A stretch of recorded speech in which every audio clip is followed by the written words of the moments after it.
These are on speeches. So again, okay, so basically from that activity, you should have seen very different cognitions really when it comes to the narrative versus the analysis or explanation.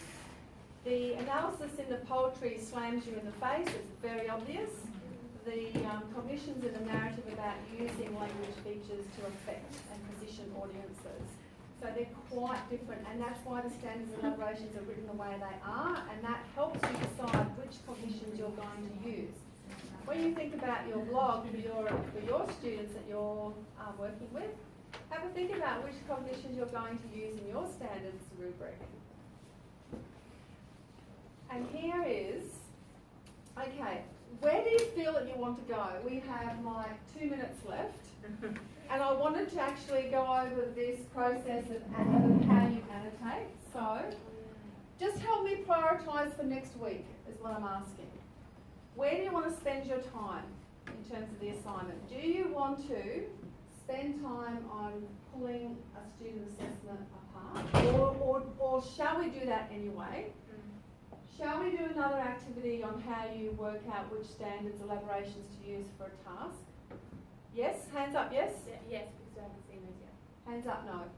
Is that which standard elaborations to So- use for like something like this? Yeah. So these... Can we do that like quickly? Yeah, well, we Does it take can have a long? really quick look at it now if you Yeah. want to. That'll be good.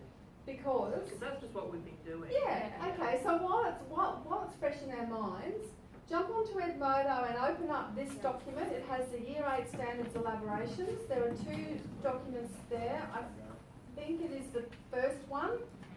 Open that link. And let's have a look at the narrative. The narrative? Yeah. Okay.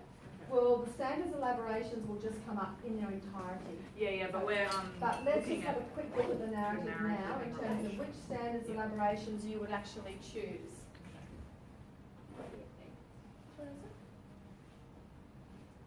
first one. Thank you very much. You're welcome. You can say raising as well, but then in a different one we'd have to use swiping. Because it's the action happening. Yeah, I agree. I feel to me it's work, but when you look at all using standard report in memory trying to get the message.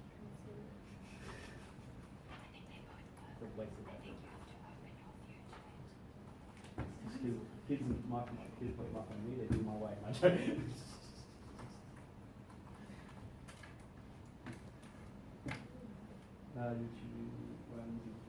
So we've got some standards elaborations on the screen. I've just looked at receptive mode. That's an essay.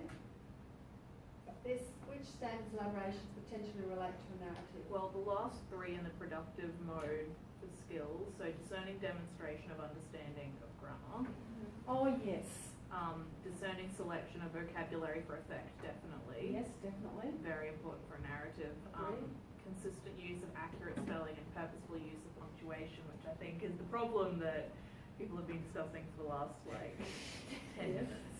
Because we've got a grammar Nazi in it. Yeah. That's okay. There are lots of us around. I got hammered on about my grammar during Anyway, high school. sorry, keep going. Go. Yep. Which ones? Discerning,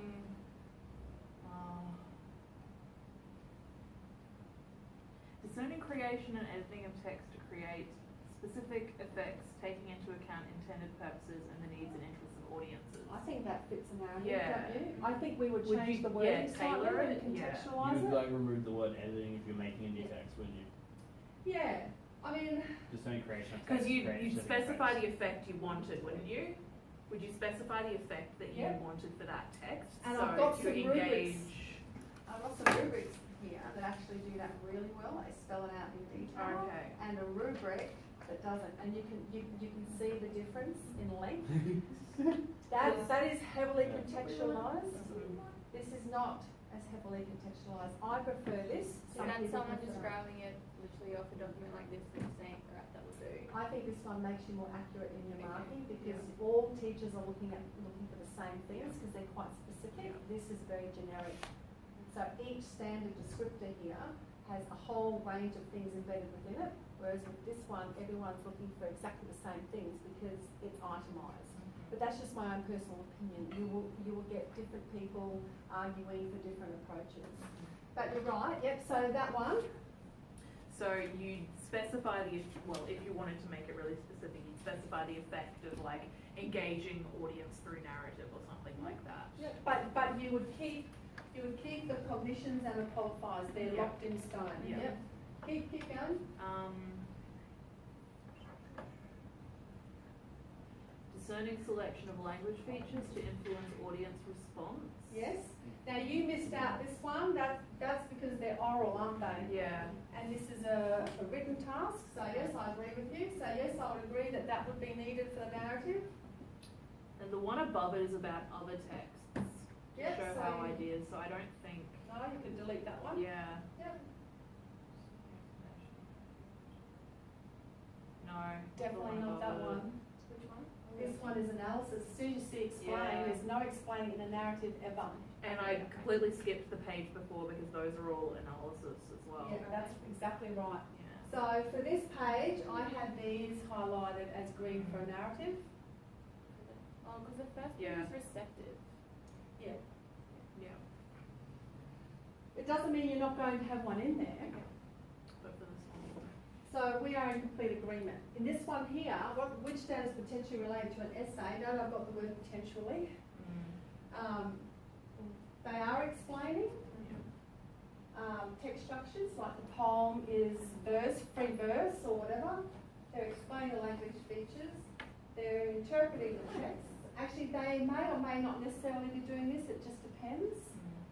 This one we don't do a lot of in English, but it could be there if it's an essay and you want students to be critical about the text that they've chosen and being unreliable. Selecting evidence from text, if it's an essay they're going to be quoting from a text, so they're going to be choosing quotes. Yep. And detailed descriptions of different emphases in text, so they're going to say, well, the emphasis on the melancholy setting was really important in this particular play, film, whatever, so you can see that there. So that's the way that you look at the differences between the two and how you take away stuff that's not being assessed.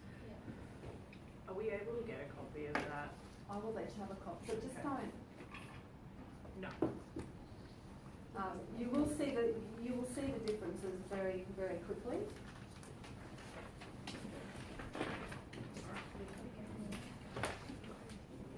Okay, and just a show of hands, who feels more confident about assessment? Did we meet our learning intentions? Yes. Remember what they were? Yes. Absolutely. Qualifiers and cognitions. Check. Yep. Differences in cognitions as one goes through the year Yep. levels. Yes. Standard elaboration and explain connection to assessment. Yeah. And an To elaboration. use Yeah. standard elaboration. That's what we're just Yeah. doing here. Yeah. Yeah. Yeah. Alright. We're rocking. Good Yeah. enough, It thanks, won't mate. actually cement and become long-term learning until you start doing it. I suggest you go home and you start thinking about your task and you start pulling apart Oh, standards. yes, you did that. And let's figure that. Yes, Yeah, definitely. the annotation, yeah. And we're going to look at how to write a quality assessment task statement. Okay, yeah. And look at validity. Wait, we're looking at quality assessment Statement, yeah. How you write one. That's a task sheet. That's a task sheet. Okay. Okay, Oh, well, yeah. that's a simplified form of the task sheet. Yeah.